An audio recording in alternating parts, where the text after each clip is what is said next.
So in this Neo Financial tutorial video, I'm going to be showing you guys how to share a referral link with people on Neo Financial. So once Neo Financial is opened up, go to the top right and press on the profile picture icon. Then either press refer a friend at the top, or you can press refer friends and earn. Go ahead and select that. Now, once you're on this screen right here, there's two different ways you guys can earn money by referring friends successfully. So in this case, you can earn $50 when a friend signs up for an eligible Neo credit card.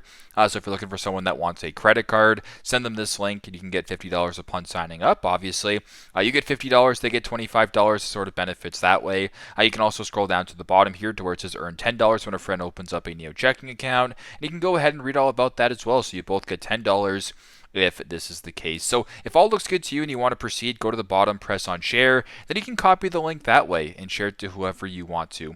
So yeah, pretty simple, pretty straightforward. That's how to share a referral link on Neo Financial. Thanks again for watching, and I hope this video helps.